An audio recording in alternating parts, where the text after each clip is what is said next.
facebook.com/ecomedios1220.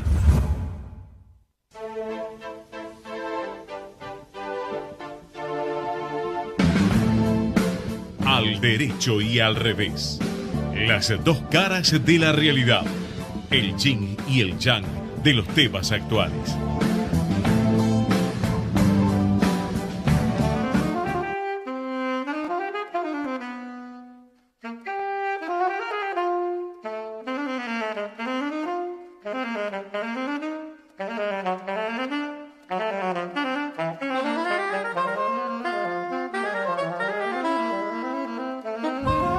Buenas tardes, ¿qué tal? Buenas tardes. Programa número... Ciento y pico, ¿no?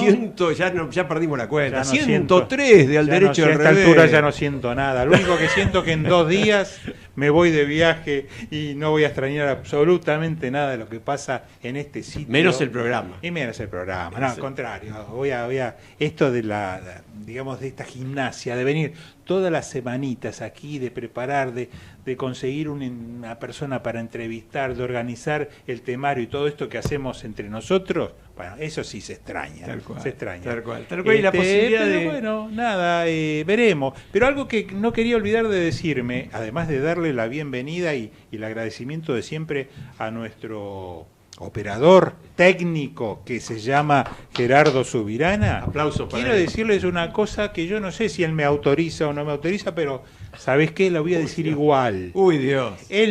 Aquí en la mesa de entradas de la radio Nos van a sacar del había aire. una mujer muy bonita, muy apuesta, preguntando por él y sobre una posible salida a cierta hora, preguntando a qué Tremendo. hora queda Esto... libre nuestro amigo. Así que, señores, no sé, yo esto no quiero escuchar, no me quiero poner los auriculares porque no quiero escuchar lo que está diciendo. No, dice que está acá arriba esperándolo hasta las 12 de la noche.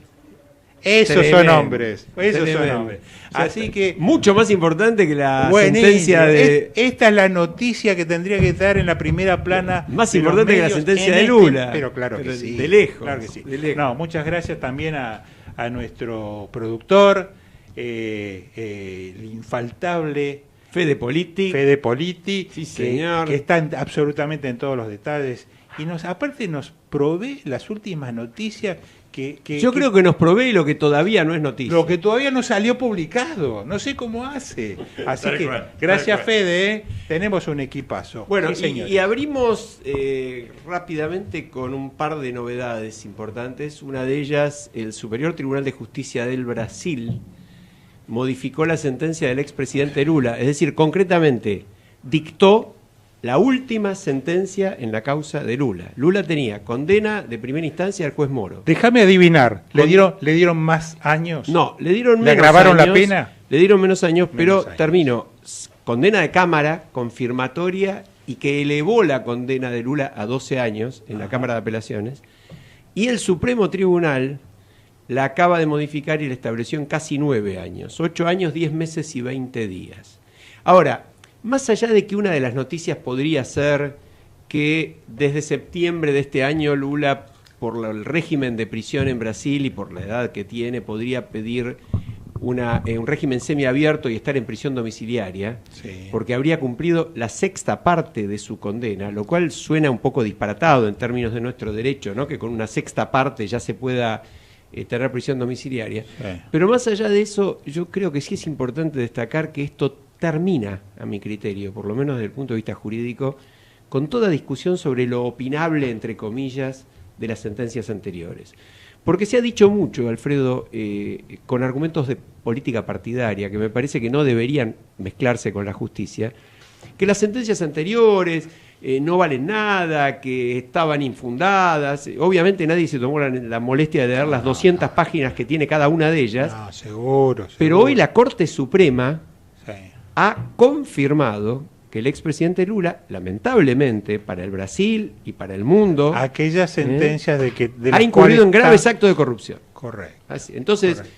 esto está firme. Esto, Sí, sí, sí. esto es lo que no pasa en la Argentina, que también es un dato Sí. sumamente positivo a destacar, porque en menos de 3 años o 3 años y medio hay una sentencia de corte. Sí, aparte yo destacaría algo, que con esto da por tierra todas aquellas versiones que decían, que indicaban, que las sentencias anteriores tenían un corte político, que eran sentencias de naturaleza política, que se estaba castigando a funcionarios que habían llevado a cabo su propia política y no delitos penados por el Código Penal, en este caso de Brasil. Esto lo estamos viendo día a día aquí en nuestro país. Podemos hacer una especie de fotocopia o una especie de paralelo. Y bueno, y pasa exactamente lo mismo, echarle siempre la culpa a la política, que es por revanchismo, que es porque... Bueno, no, señores, esto estaba más que fundado. Sí, claro, ahora Lula se está hablando de que con esta resolución también se encontraría con la posibilidad de ir en poco tiempo a su casa, ¿no? Sí, pero a su casa en prisión domiciliaria, ¿no? Y condenado por delitos de corrupción graves. Sí, aparte ya hace un buen tiempo, hace un año más o menos, que está en prisión efectiva. Más de un año en prisión. Y con un régimen bastante estricto. Estricto, y además queda perfectamente aclarado que ese tiempo en prisión es un tiempo en prisión justo. ¿Y por qué no aprovechamos y hacemos un paralelo con lo que pasa en nuestro país, con nuestros presidente. Yo estaba pensando lo mismo, ¿no? El amigo Menem, pensando en una Cristina. La Cámara de Casación, ¿vos te acordás que dijo este año que por el hecho de haber pasado 20 años desde que Menem está preso en la causa de las armas, contrabando de armas a dos países hermanos en guerra, y condenado por la Cámara, por el Tribunal Oral, la Cámara de Casación dijo, pasaron 20 años, la justicia lo debió haber juzgado antes, por lo tanto, declaramos finalizada la causa. ¿Cómo había dicho? Por demora excesiva, demora razonable, o algo por el estilo. Es decir, ¿no? Como yo no lo condené a tiempo, entonces pobrecito. En vez de, por la culpa del propio sistema judicial, se lo favoreció con la con la conclusión definitiva de la causa. Que por supuesto está apelada y tendrá que decidir la Corte Suprema. Sí, y por suerte es una de las dos causas grandes que tenía, ¿cierto? Porque está el tema de los sobresueldos, que todavía está pendiente de resolución por la sentencia Corte. de casación. Para mí, está pendiente de la sentencia de casación. Tiene condena Tribunal Oral. Bueno, falta la confirmación. Lo que sea, ya a esta altura, ¿sabes qué? Tengo una confusión, pero lo que sí sé que son dos las causas en las cuales Menem estaba muy comprometido. ¿Y qué pasó con la tercera, la que yo creo que es la tercera que va en camino, que es la que tiene relación con el predio de la Rural, la venta del predio de la Rural? Bueno, ahí hubo una sentencia, pero me parece que es de Tribunal Oral. Ahí hay una sentencia de Tribunal Oral y tiene también la condena por la causa de AMIA, ¿no? Claro. Por el encubrimiento. Es decir, de cualquier forma, la verdad que con la edad que ya debe tener, debe estar cerca de ¿cuántos años, Menem? Y 80 es largo, ¿no? 80 es largo, 86, ¿no? 87. Más cerca de los 90 que de los 80. Más cerca, tal cual. Sí, de cualquier forma, ya es un hombre mayor. Uno dice, ¿de qué sirve todo esto? La realidad es que faltan ejemplos. En la Argentina faltan ejemplos. Absolutamente. ¿Y Cristina? Bueno, hay un paralelo también a hacer con Cristina, ¿no? Perdona, ¿la posible futura presidente Cristina Fernández? Bueno, yo creo con que mucha chance de el serlo. Anuncio de hoy de que va a presentar su libro, este libro que nadie conocía y es título de todas las primeras planas de hace un rato, está claro que todo indica que va a ser candidata, ¿no? Sí, que va a ser candidata, no hay duda, porque además ya dijo que lo va a presentar en poquitos días, a pesar de que en este momento se encuentra en Cuba visitando a su hija, y que también esto daría, digamos, cierta seguridad de que va a volver, o sea, no se va a quedar en Cuba, sino que va a volver en pocos días. En eso creo que hay que hacer una salvedad y hay que ser justo, ¿no? Siempre estuvo a derecho. La expresidenta siempre estuvo a derecho. Pero hay que ver qué pasa con la hija. La hija no tiene fueros. También siempre estuvo a derecho hasta ahora. Hasta ahora también. Pero hay que ver qué ocurre si el tema de la enfermedad no se va a prolongar. Ahora, vos fíjate, Alfredo, yo creo que como vos lo dijiste bien, ¿no? Yo lo planteé no en términos de persecución del argumento de la persecución política con respecto a Lula, sino en términos de la supuesta opinabilidad de las sentencias, que me parece que es otro disparate, porque si tenemos un sistema judicial no tenemos otra forma de manejarnos que por las sentencias de los jueces cuando hay acusaciones. Pero hablando de la intencionalidad política, se hizo un larguísimo argumento para Lula. Vos viste que Lula incluso está propuesto para el Premio Nobel de la Paz. A ese dislate hemos llegado. no dislate por lo que hizo como presidente, que por ahí podía justificar una postulación, pero sí dislate porque no puede ser candidato a un premio Nobel de la Paz alguien condenado por corrupción. Bueno, ahora Lula está condenado por todas las instancias del Brasil, incluida la Suprema Corte, en muy poco tiempo. Es cierto. El argumento de la persecución política de la expresidenta Cristina Fernández en la Argentina también sufre en ese sentido un golpe muy fuerte. Pero nosotros tenemos una gran diferencia con el Brasil, que todavía no la pudimos zanjar, no sé si alguna vez ocurrirá, que es la inoperancia del mecanismo de sanción y nombramiento de jueces. Y en particular lo que esto representa en cuanto a lo que al manejo independiente por parte de los jueces, en cuanto a decidir más allá de las coyunturas políticas que están atravesando. Fíjate lo que salió ayer en La Nación, terrible. Ya lo veníamos iba justamente a hablar advirtiendo, de eso. y esto también tiene es interesante hacer cierto parangón con lo que pasa en Brasil. Allá se sigue adelante más allá de los colores políticos, me parece que se operan mucho más independientemente que en nuestro país. No importa tanto cuáles son los gobiernos, no hay que olvidarse que en el caso de Vilma, en el caso de Lula, a pesar de su misma línea política ser la que estaba gobernando, ellos fueron juzgados durante su gobierno, condenados y encarcelados. Muy cierto. En el caso de Lula. Y ¿no hay es que cierto? decirlo sin que ellos en absoluto generaran obstáculos. Bueno, cosa que aquí en la Argentina no ha pasado en los últimos tiempos con el caso de Cristina, antes con el caso de Menem, no sé qué pasará en el futuro, pero además de eso, con el gran riesgo encima de todo aquello de que en el caso particular de Cristina Kirchner o Cristina Fernández de Kirchner, regrese, vuelva, repuesta, reconvertida en su actividad política, repuesta en sus fuerzas, y que con toda esa fuerza de pronto tenga altísimas chances, porque las encuestas esto es lo que vienen indicando, de que vuelva a ser presidente sin haber pagado la deuda con la sociedad. Sí, sí, y esto implicaría, y ya ha implicado, que yo creo que eso apuntabas, un freno casi natural de parte de la justicia de los procesos, de los grandes procesos vinculados a la corrupción. Los jueces son absolutamente permeables. Absolutamente. Los fiscales también, pero los jueces en particular son permeables porque ellos saben, tienen muy claro, y esto es lo que funciona mal en la Argentina, que si de pronto cambia el color político del gobierno, las posibilidades que el Consejo de la Magistratura adopte medidas en contra de los jueces que no actúen de la forma en que desearía el gobierno de turno, sí, bueno, corren riesgos. Lamentablemente eso no dejó de pasar tampoco con este gobierno. Bueno, si no hay independencia, no hay justicia. Yo quiero, mira, hay un caso muy emblemático y que vos lo mencionabas también porque está en el medio de todas estas noticias de los últimos días. Carlos Pañi lo dice brillantemente en su columna de ayer.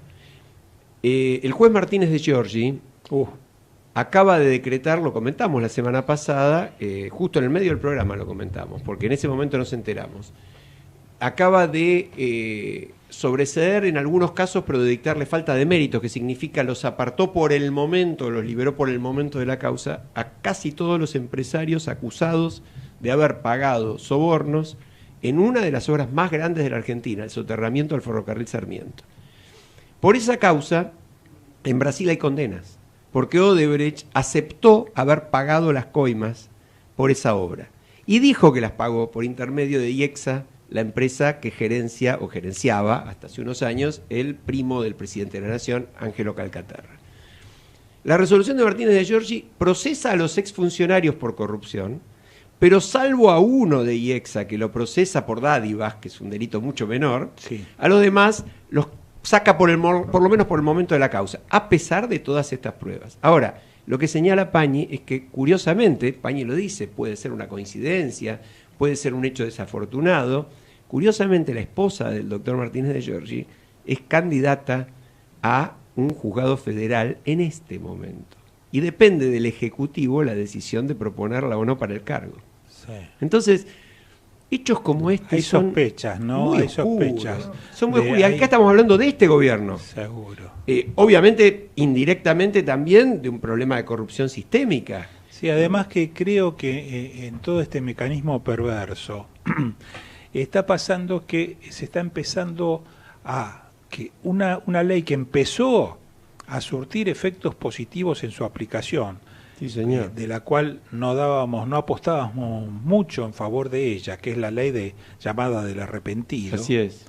De pronto es desvirtuada en su funcionamiento por los propios jueces, porque Correcto. había un arrepentido que iba a confesar, iba a decir su verdad. Sí, señor. Y antes, y lo iba a hacer porque miembros de su familia también estaban comprometidas en el Sí, caso. recordémoslo, Manuel Vázquez, que era el asesor de Ricardo Tal cual. Jaime. Es decir, un hombre por su esposa y un hijo, ¿no? Era la identificado. esposa y un hijo. La esposa y el que hijo estaban- los puso a la cabeza de la sociedad que Entonces recibió los Manuel sobornos. Vázquez dijo, no, yo voy a hablar porque acá tengo que lograr que ellos queden desprendidos, queden fuera de la Así causa, es. y si sobre alguien debiera recaer la pena es sobre mi persona, y minimizada en función de que voy a colaborar ¿Y qué pasó? con la investigación. ¿Y qué pasó? Pasó que antes de que se arrepiente y diga toda esa verdad, porque en todo eso transcurrió un tiempo, o sea, antes de que se produzca el hecho concreto del arrepentimiento y sabiendo el juez, el mismo que vos nombraste,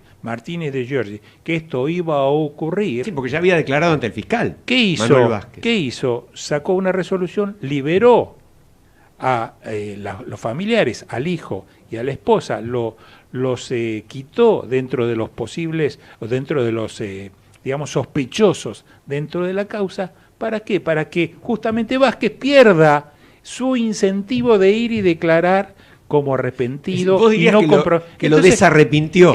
lo desarrepintió, pero esto, ¿cuál sería la conclusión de todo este cuentito? La conclusión es que el propio juez de la causa, un juez federal que prestó juramento, en el cual confiamos supuestamente, resulta que está desvirtuando el objetivo y efecto de una ley con la finalidad de posicionarse mejor por lo que vos dijiste, porque tiene una esposa candidata a jueza y trata de favorecer a miembros del actual gobierno. Entonces, Sí, no sabemos Esto. obviamente si es así, no estamos acusando a nadie, pero son demasiado sospechosas mira, las circunstancias.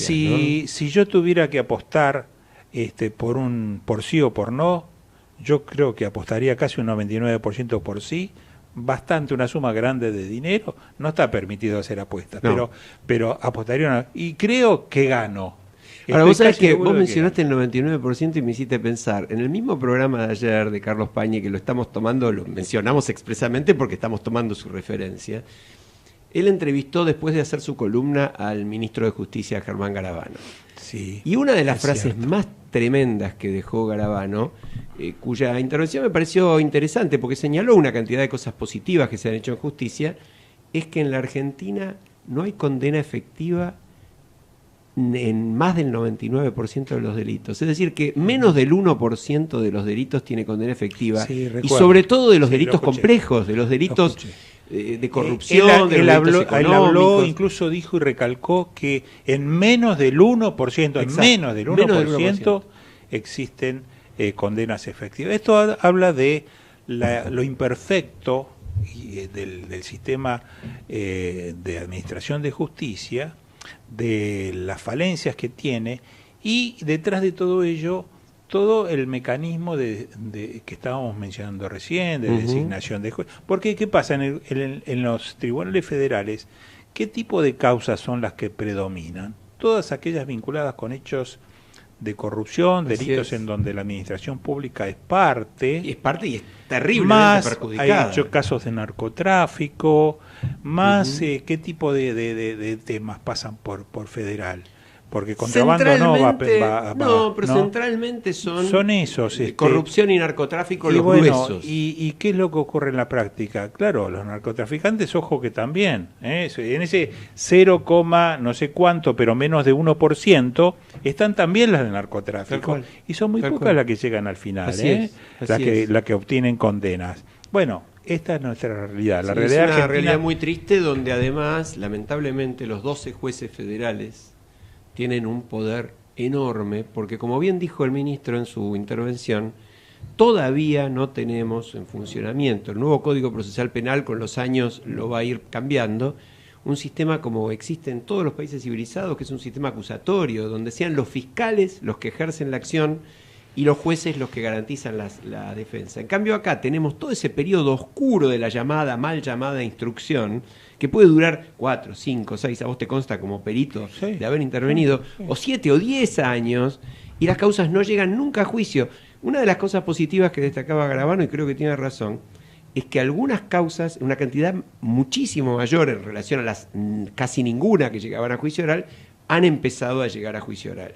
Y eso es importante, porque el juicio oral es donde realmente se termina decidiendo. Sí, pero ahora los cuellos de botella están justamente ahí. Ahora los cuellos de botella porque están los ahí. Tribunales orales no dan abasto. Entonces, ¿de qué sirve que lleguen rápido a juicio oral si los casos que entran en los tribunales, después de estudiarlos, porque llegan y tienen que estudiarlos los jueces, tienen que analizar y estudiar. Una vez que lo estudian, fijan fecha de acá a un año, de acá a un año y medio, de acá a 2 años. Entonces, cuando no se pelean para ver quién interviene y quién no interviene. Yo creo que este sistema hay que pensarlo bien. No sé si el cambio del Código Procesal Penal, que entró en vigencia, pero entra ahora en vigencia en Salta. Claro, va a empezar a regir por partes, por provincia, muy lentamente. No sé si es la solución, ¿eh? Si no nos preparamos, no sé si es la solución. Es un paso adelante obligado. Mirá, el otro sería licuar el poder de Comodoro Pi, ¿no? Te digo algo, yo estudié particularmente la parte que me compete, que conozco, que es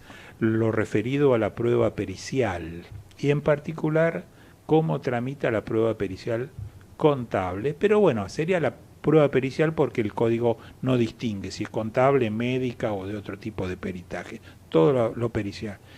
Y no me gusta tanto cómo está planteado, cómo está propuesto, prácticamente se ignora, no, yo diría realmente y concretamente se ignora, desaparece el cuerpo de peritos contadores oficiales del Poder Judicial.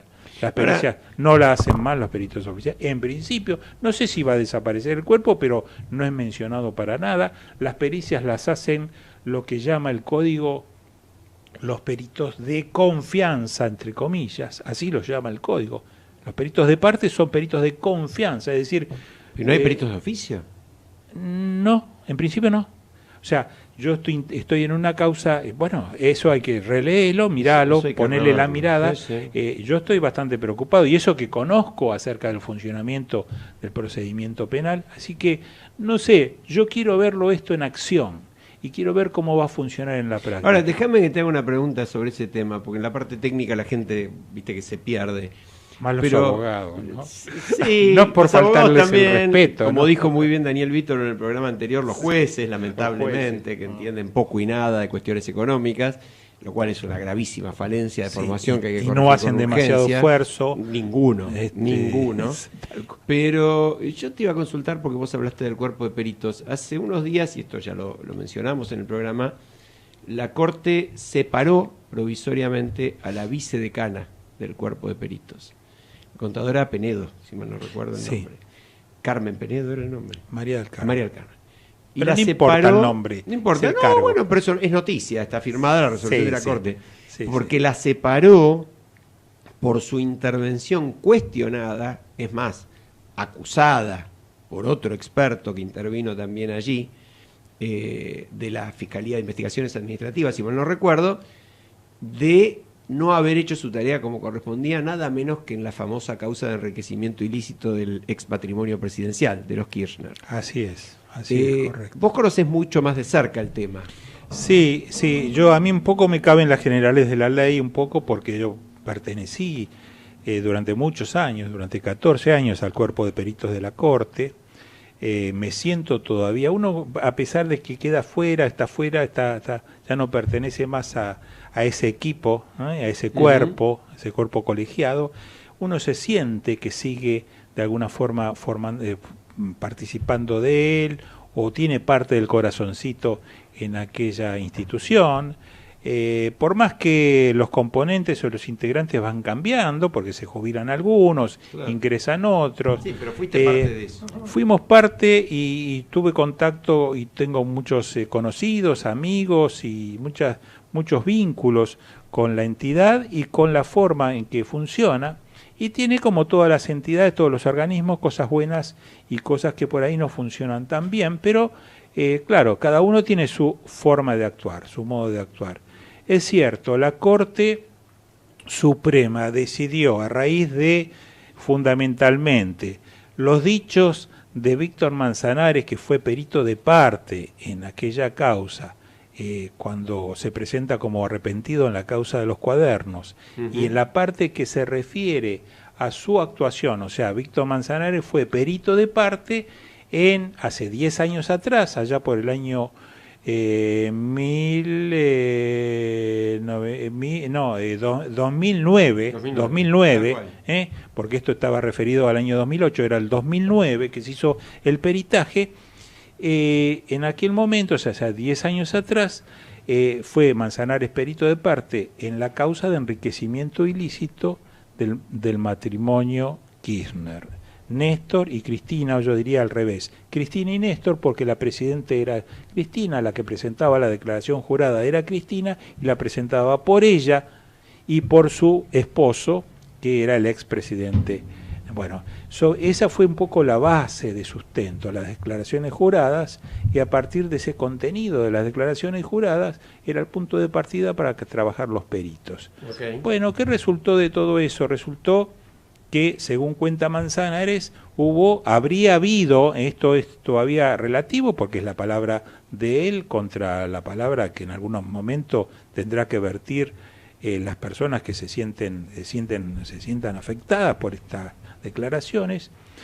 Hubo ciertas irregularidades, habría habido ciertas irregularidades en ese peritaje, porque no se obtuvieron todos los documentos, todos los elementos de juicio para peritar, porque no había documentos originales, porque...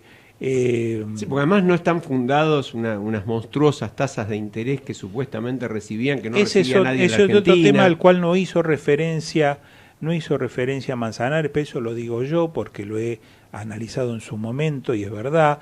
El Banco de Santa Cruz, que era el que recibió depósitos a plazo fijo del matrimonio Kirchner, les había otorgado, entre comillas, les habría otorgado tasas de interés. Sí, que no existían en el mercado. Que no existían en esa época, tanto lejos, en pesos, digamos, como intereses de plazo fijo en dólares, unas tasas del 25%, del 30%. Perdóname la interrupción, esa es otra locura de la Argentina.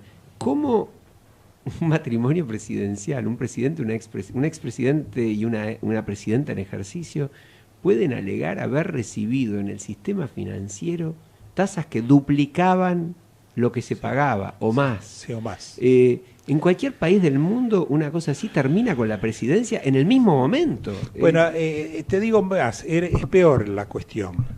Cuando Néstor Kirchner es designado presidente, allá por el año 2003, 2003, cuando asume, su declaración jurada como gobernador, la última como gobernador de la provincia de Santa Cruz, él declaró, después tuvieron que hacerla desaparecer esa declaración, pero yo lo he estudiado el tema, lo he visto, uno de los pocos que lo ha visto. Ahora lo vuelve a traer a la palestra Víctor Manzanares, lo cuenta en estos días cuando actuó como arrepentido. Ya tenía en ese entonces $1 millón en billetes dólares depositados, creo que en un banco de los Estados Unidos.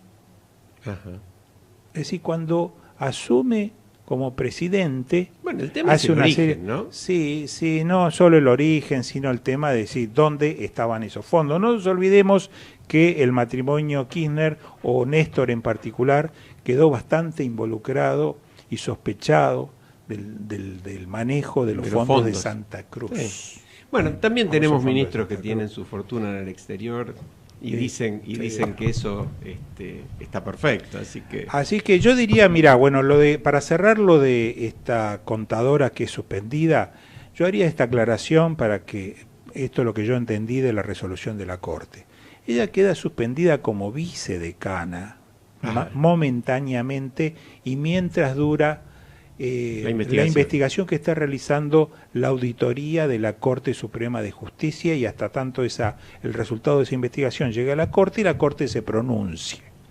por ese periodo se suspende como vicedecana. Mientras tanto, como perito oficial de la Corte, sigue operando y sigue trabajando con absoluta normalidad, hasta donde yo entendí. O sea que en eso no hay cambio.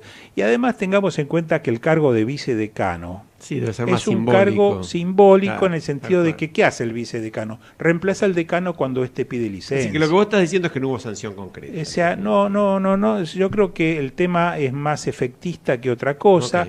Hay que esperar, hay que ver cuál es el descargo de ella, y hay que ver cuál es la resolución de la auditoría de la Corte, y hay que ver en qué termina, si hay sanción o no cuando termine el sumario que le abrieron en la Corte Suprema de Justicia. Pero vayamos a la pausa y después seguimos con estos temas. Ecomedios.com AM1220. Estamos con vos. Estamos en vos. Cambiar en serio es que cada vez más jujeños puedan abrir una canilla y tener agua limpia. Ampliamos la planta potabilizadora de Alto Reyes en Jujuy para que tengan agua potable más de 300.000 personas. Juntos estamos cambiando en serio. Sigamos haciendo lo que hay que hacer. Presidencia de la Nación. Descarga gratis de tu celular la aplicación Ecomedios. Podés escucharnos en vivo, informarte con las últimas noticias y entrevistas en audio y video. Búscala y bajate la aplicación Ecomedios. Podés vernos en vivo en ecohd.com.ar. Conectate con nosotros. Contestador 5 254 2353. Por fin, Deco Propuestas Decorativas, empresa familiar dedicada a la decoración integral. Cortinas tradicionales, rollers, romanas, orientales, verticales, venecianas, entelados, tapicería en general, toldos. Visite nuestro showroom en Honduras 4613, cuarto piso, oficina 402, Ciudad de Buenos Aires. Contacto al 15 44 78 60 87. Atención personalizada. También nos puede encontrar en www.porfindecoraciones.com.ar. Bueno, estamos de vuelta y teníamos un tema propuesto en el temario de hoy que es tema YPF.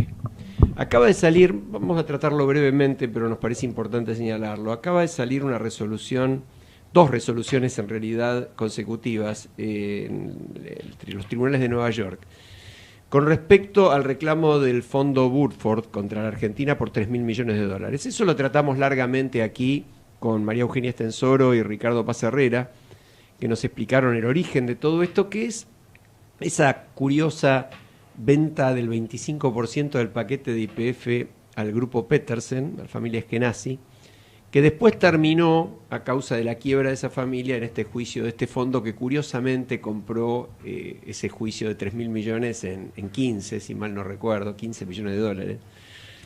Con una historia muy oscura, porque hicimos chistes tristemente chistes en nuestro programa, diciendo que cualquiera de nosotros podría haber comprado las acciones en las condiciones en que la compraron los Eskenazi, que no pagaron un centavo y terminaron pagando todo con supuestas utilidades. ¿Pero lo compraron los Eskenazi o lo compró otra persona y los Eskenazi fueron testaferros? Hay acusaciones con respecto a que los Eskenazi fueron testaferros, y hay acusaciones en cuanto a que el fondo buitre que hace el juicio ahora también. ¿Pero qué es lo probable? Son los Eskenazi o el testaferro. ¿Qué es lo casi seguro? Para mí, primero, los Eskenazi no eran una familia con experiencia en el ramo petrolero. Absolutamente ninguna. Entonces, ¿qué sentido tenía que ellos intervengan como accionistas, como socios, como integrantes de YPF, si primero no tenían el capital, no tenían el know-how, no tenían el conocimiento, no tenían nada de nada? Lo único que tenían es una relación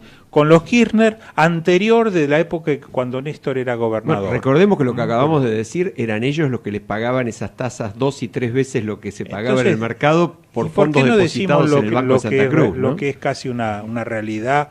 ¿Por qué no decimos y afirmamos? Yo a esta altura no tengo ninguna duda que detrás de todo esto estaba el matrimonio Kirchner, estaba Néstor en particular, que quiso apropiarse de YPF y lo hizo utilizando los servicios como testaferros de, si vos querés, de categoría, para no decir un prestanombre, para no bajarle la categoría, que eran los Eskenazi, que ellos vieron también la posibilidad de hacerse de un patrimonio y por supuesto que se prendieron. Después tuvieron sus premios, porque como dijo los otros días la ex senadora María Eugenia Estensoro, ellos recibieron no solo dividendos en gran cantidad para cancelar esa plata que nunca pusieron, sino que recibieron también fortísimos honorarios por el ejercicio de su cargo de directores dentro del directorio de YPF. Estuvieron a cargo del management. Y esa plata se la pusieron en el bolsillo, se llevaron de YPF millones de dólares. Muchos millones de dólares. Y aclaremos que ha sido la peor gestión de la historia de la compañía, además. Después quisiera decir algo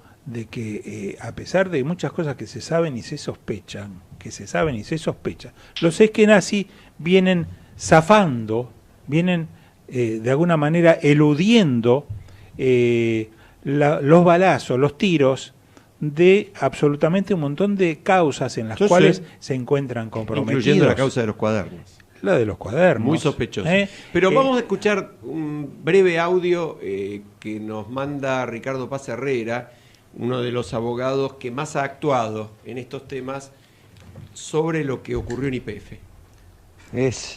No es sencillo opinar sobre las estrategias que pueden estar llevando el abogado por el Estado argentino, el procurador Bernardo Frías Arabia, y el staff de abogados de YPF al mando de Rodríguez Simón y el doctor Marcelo Rufino.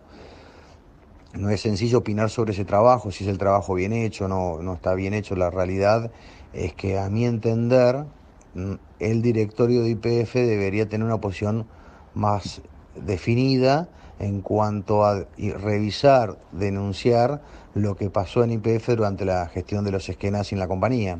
Porque si esta defensa es utilizada en el futuro, en el expediente, que lo veo poco probable, en el expediente propiamente dicho, o mediante algún recurso por fuera del expediente, la primera pregunta que va a hacer un juez americano es ¿qué hicieron en estos últimos 3 años que ellos estuvieron gestionando la compañía y tenían toda esta información respecto a todos los desastres que sucedieron en YPF durante la gestión de los Eskenazi? Sí, yo creo que Ricardo pone el acento donde hay que ponerlo. No es buena, él no lo quiere decir de esa manera, yo lo voy a decir, es mi opinión profesional, no es buena la defensa de la Argentina. No es buena, ¿por qué? Porque estamos hablando de una venta acusada de fraudulenta hace muchos años en Argentina. Las diputadas en su momento Carrió y Oliveto hicieron la denuncia, el juez Lijo tiene una causa hace muchos años que no ha avanzado, donde se planteó la irregularidad de esa venta a la que nos referimos. Y el vaciamiento de la empresa. Y además el vaciamiento, pero particularmente de esta venta, porque los que ahora, el fondo buitre que ahora reclama, lo hace habiendo comprado el derecho de esas acciones, de ese 25% que se le regaló al grupo Peterson, que no puso un mango. Pero Alejandro, ¿por qué no decimos la verdad de lo que pasa detrás de todo esto? ¿Es ese grupo el que está litigando o realmente es Petersen /CFK? Bueno, yo no tengo elementos probatorios. Pruebas, pero es más que obvio. Está bien, yo ignorar esa realidad. Respeto tu opinión en el derecho, en el revés, digamos. ¿Qué es lo que yo creo en todo esto? Que la propia expresidenta ahora, creo, y esto, bueno, bajo la responsabilidad que me cabe de suponer y de decir estas cuestiones, porque además yo he declarado en la causa que lleva el juez Lijo, he prestado testimonio y he presentado, junto con la ONG a la que pertenezco, hemos presentado un informe. Entonces conozco ciertos detalles que me permiten y me llevan a esta conclusión, que la considero muy válida, a llegar a decir que la propia expresidenta es la que está, a través de interpósitas personas, litigando contra el país para ver si nos puede sacar o a YPF o al Estado Nacional o a ambos algo así como 3.000 o más millones de dólares. 3.000 millones si así de fuera, dólares. además de la gravedad de eso en particular, está la gravedad de lo conexo, porque atrás de esto vienen demandas de otros tenedores de acciones que se quieren anotar para hacer una nueva bola de nieve como las que ya tuvimos. Discúlpame, peor, no es detrás, ya adelante, porque si hacemos una pequeña historia, un pequeño raconto de lo que pasó en YPF, con cuando se produjo la salida de Repsol, que se ha indemnizado a Repsol por una suma enorme que iba desde los 5.000 y con intereses a los 10.000 millones de dólares llegaba, ¿no es cierto? Y eso ya se pagó. Lo que pasó con YPF durante todo el periodo en que Repsol actuó como empresa que ha explotado YPF, en donde se ha vaciado, no en un sentido, digamos, decir, se vació la empresa, como decir, una forma de expresión. Vaciar quiere decir se llevaron los activos, utilidades que no había, por ejemplo. Pero no solo en lo financiero, con el pago de la capitalización del grupo Petersen con los propios dividendos. Eso es una parte, pero la parte más importante que la gente por ahí no recuerda es que mientras Repsol explotó YPF, los principales activos, los pozos petroleros que tenía YPF en todo el mundo, en varios lugares del mundo, pasaron al patrimonio de Repsol. Repsol era algo chiquitito, como podríamos decir, como una hormiguita, y cuando terminó de la gestión, después de todo este conflicto con YPF y demás, pasó a ser una gran empresa petrolera. Porque se nutrió de todo ese patrimonio. Lo que me resulta muy, muy preocupante es que todas estas cosas se dicen, se prueban, se constatan. La corrupción realmente, cuando hablamos de un sistema, esto que Ricardo decía hace un rato, ¿por qué esta gestión que lleva más de 3 años, que tuvo todas las cartas sobre la mesa para hacerlo, no fue a fondo con la investigación del fraude? ¿Qué es lo que habría permitido hoy mostrarle a los jueces de Estados Unidos a ese pensamiento, que esto no correspondía? Me adhiero. Y por lo menos, que como plantea el Estado argentino, que en eso sí lo ha planteado bien, las causas tienen que tramitar en la Argentina y no en Estados Unidos. Yo tengo la duda si el actual gobierno es querellante o no en esta causa. Pero no, creo que no. Si no lo es, está muy mal, debió haber sido querellante y haber defendido los derechos en esa causa y haber impulsado esta causa y haber impulsado, digamos, otro tipo de acciones irregulares que han pasado en el futuro, en el pasado inmediato de los últimos 5 o 10 años. Es que lo que falta son políticas. Mira, justamente otro tema que teníamos en la agenda es el rol de la Oficina Anticorrupción, ¿no? Porque la jefa de la Oficina Anticorrupción, Laura Alonso, declaró hace unos días que ella en su gestión no participaba como querellante. Querellante, expliquémosle a la gente, que es simplemente presentarse como parte en una causa, ¿no? Correcto. Para impulsarla. Por supuesto que la impulsa igual el fiscal, pero la oficina puede asumir el rol de querellante, darle mayor intensidad a la acción. Y ella dijo que no participaba como querellante en las causas contra funcionarios del actual gobierno porque la podían acusar a la oficina de estar en su actuación procesal defendiendo a los funcionarios imputados. No, pero no solo eso, dijo también, y esto es cierto, que la Oficina Anticorrupción no tiene suficiente estructura. Claro, pero participa en 41 causas como querellante. Algo que no dijo. Entonces, es sospechoso por qué participa en todas las demás y no participa justamente porque tiene un límite, una capacidad limitada. Pero hay que elegir con un poco más de cualidad. Bueno, yo quiero poner todas las cartas sobre la mesa, no soy defensor de Laura Alonso, pero quiero decir todo lo que conozco al respecto. Hay otro problema, que es el que pasó con la AFIP durante mucho tiempo, donde cuando salió la ley penal tributaria, por ahí vos no lo tenés tan presente, yo sí, porque estaba en esa época, era perito de la Corte y trabajaba en esas causas, empezó a presentarse la AFIP como querellante en las causas de la ley penal tributaria, en 1, en 2, en 10, en 15, en 20, y empezaron a salir las resoluciones y las sentencias. ¿Cuáles eran las sentencias en su gran mayoría? Bueno, rechazos de la acción, sobreseguimientos. ¿Y esto qué implicaba? Que el que fue querellante debía hacerse cargo de las costas, era condenado en costas. Y si sos condenado en costas, resulta que en lugar de haber obtenido un éxito, tenés que ponerte con los fuertes honorarios. Perdóname que te diga, yo entiendo, pero lo que estamos planteando acá no es eso, ¿no?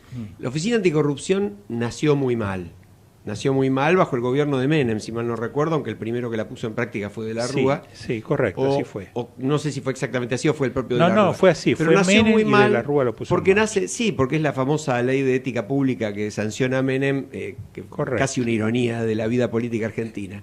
Sí, pero Mazzoni o Mazzoni, creo exacto, que fue el funcionario exacto, que tuvo a su cargo fue el primero. la implementación y fue el primer jefe de la Oficina Anticorrupción. Ahora, la Oficina Anticorrupción nace mal parida, dicho en castellano, porque nace dentro de la órbita del Poder Ejecutivo. Una oficina anticorrupción seria en cualquier país del mundo o está bajo la órbita del Legislativo o por lo menos es independiente del presidente. Sí. En el caso particular de los ex funcionarios a cargo, en la época del gobierno anterior, tenían una identificación partidaria fuerte, pero eran menos significativos como personajes políticos que la propia Laura Alonso. Lo que no quiere decir que su gestión haya sido ni mejor ni peor. Digo, es un despropósito y muy lamentable que quien dirija la Oficina Anticorrupción sea un dirigente partidario del gobierno a cargo. Entonces, cuando después de eso la jefa de la oficina va y dice que no participa en las querellas porque como total la acusan de todo, en estas no quiere participar, y sí participa en otras 41, acá no hay ni el argumento de las costas, ni el de los recursos. Sí, pero bueno, yo ahí no cargaría tanto las tintas, te vuelvo a repetir. El funcionamiento de la oficina durante toda la época kirchnerista fue muchísimo peor. sí, yo creo que sí, creo que fue peor. Prácticamente inexistente. La diferencia es que Laura Alonso es una persona con alto perfil, aparece en los medios. ¿Cuántas veces vistes en la televisión al anterior, que ya en este momento se me escapa el apellido, compartimos algún congreso con él? Julio Vitovelo. A Vito Velo, que jugaba la pelota en la Quinta de Olivos con Néstor Kirchner, amigo de la infancia, así que mucho peor, mal podía iniciar alguna acción que perjudicase o rozase peor aquel no, digamos, gobierno. en todo caso, mucho, el vínculo de Laura Alonso con el presidente. ¿Cuándo lo viste en televisión también a Vito Velo? No, nunca, jamás. Bueno, yo lo conocí Nunca, jamás. en un congreso en el Banco Mundial. Pero te ahí digo, iba siempre, ahí no faltaba. Te digo desde el revés, Mm. tenemos que terminar con la historia de no jugar Seguro, al poder de turno. pero necesitamos para eso jugar en tiempo hace real. falta que los políticos se pongan de acuerdo y que establezcan que absolutamente todos los organismos de control, y me refiero a Oficina Anticorrupción, pero también me refiero al funcionamiento de la AGN, que a veces funcionó bien en la época de Despuy, ahora más o menos, me refiero a la UIF en particular, todos ellos debieran ser conducidos por personas apartidarias y designadas por mérito, por concurso, por conocimientos, por experiencia y por independencia. Bueno, eso es lo que no hay. Eso es lo que no hay y eso es lo que queremos remarcar. Pero lamentablemente no ocurre. Cuando uno anuncia que quiere cambiar las cosas, tiene la obligación de cambiar las cosas. Y pasaron más de 3 años, ¿no? Ahora, este es un aspecto, yo te diría que un aspecto importante de lo que queríamos tratar hoy y que se relaciona... ¿no? Párrafo o ya no lo vas a pasar. Otro partecita de No, eran esos los mensajes que nos mandó Ricardo. Okay. Pero otro tema que tenemos, lo hemos tratado, pero quizás con un poco de... superficialidad o escasez de tiempo, y también tiene que ver con los resortes de continuidad que tienen los sistemas corruptos en la Argentina, es lo que está sacando a la luz la causa de los cuadernos. La causa de D'Alessio en Dolores. Sí. Yo creo que ahí hay un tema muy delicado también, que es el tema de la inteligencia, un tema que también trasciende los gobiernos.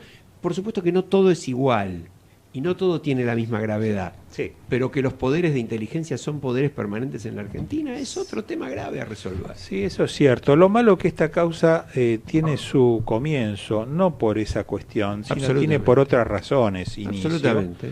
Y con toda la intencionalidad de incidir, de afectar, de alterar el normal funcionamiento de otra causa, la más importante de corrupción que ha tenido, creo que la historia de la Argentina, que es la causa conocida como causa de los cuadernos. En realidad nace de esa manera por una denuncia en donde involucra a este personaje Marcelo D'Alessio, a quien se lo relacionaba con un periodista y a su vez se lo relacionaba con el fiscal Stornelli, y luego a partir de la detención que se produce de D'Alessio el allanamiento a su domicilio particular y a sus elementos de comunicación como el celular, sus computadoras, etcétera, etcétera, se empezó a conocer una cantidad de cuestiones que tenía que ver con una historia dramática que es la que vos estás mencionando, ¿no es cierto? Quizás acelerada por lo grotesco del personaje, ¿no? Sí. D'Alessio es un personaje muy grotesco.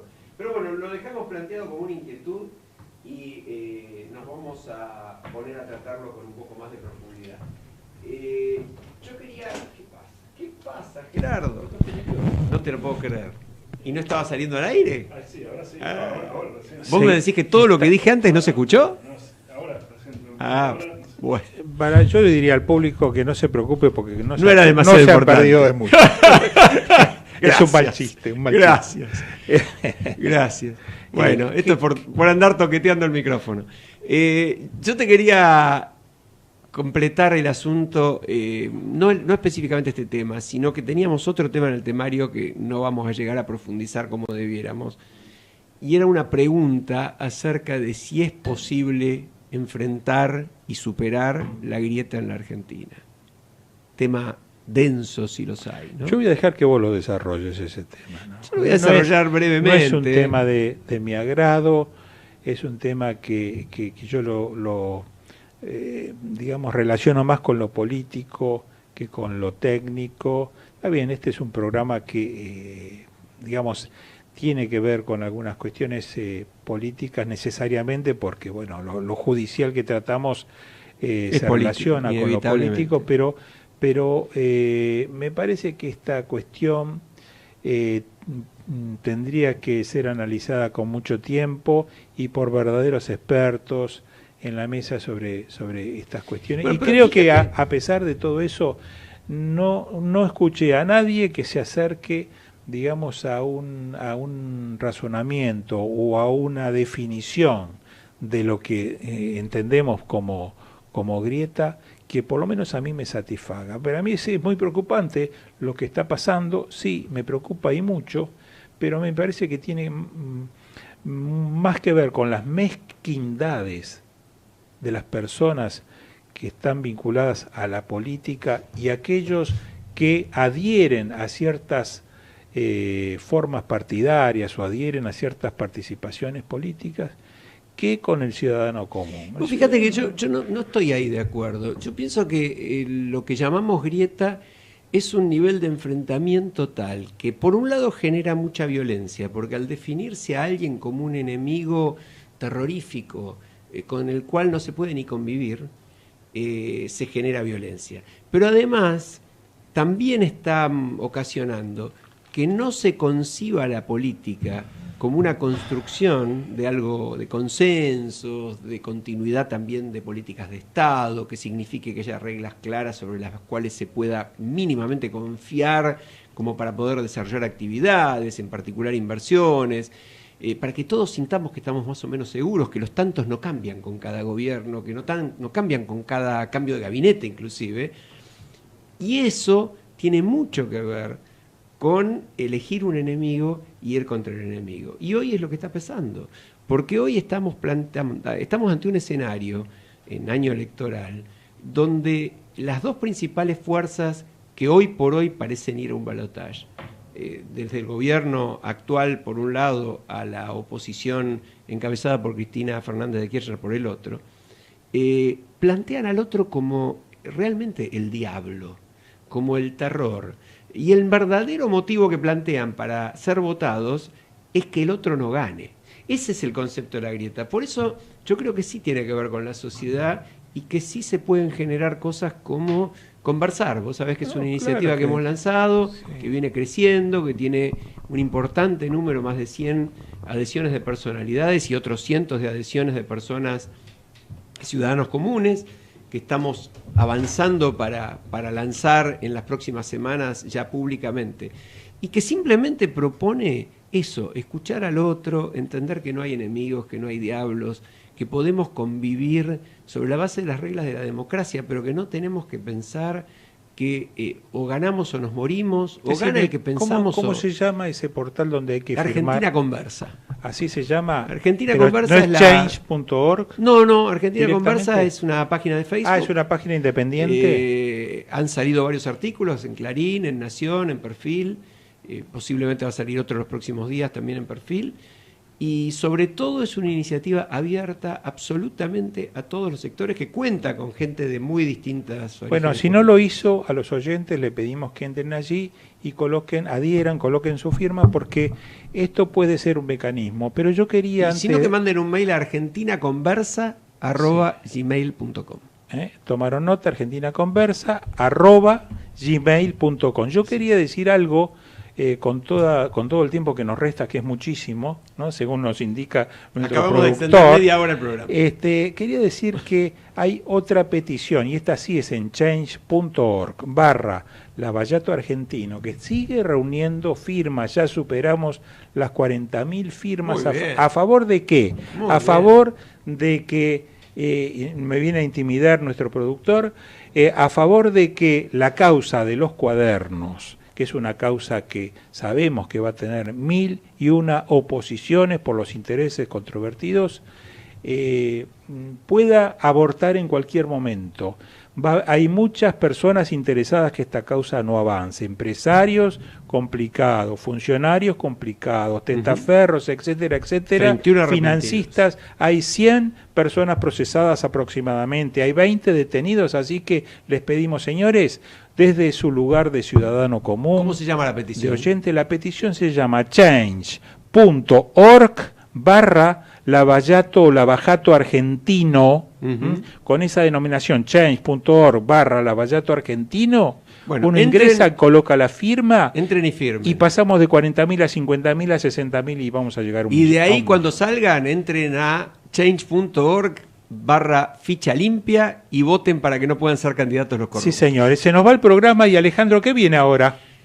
Tenemos voces y memorias con Hernán Dobri, pero en estos segundos le voy a dar el mejor deseo de buen viaje a Alfredo. Que yo les agradezco, los voy a extrañar durante un tiempo, pero los veré a mi vuelta, que será en apenas 20 días, y vamos a estar de nuevo juntos aquí, señor, en Al Derecho y al Revés. Un abrazo para todos. Hasta el martes.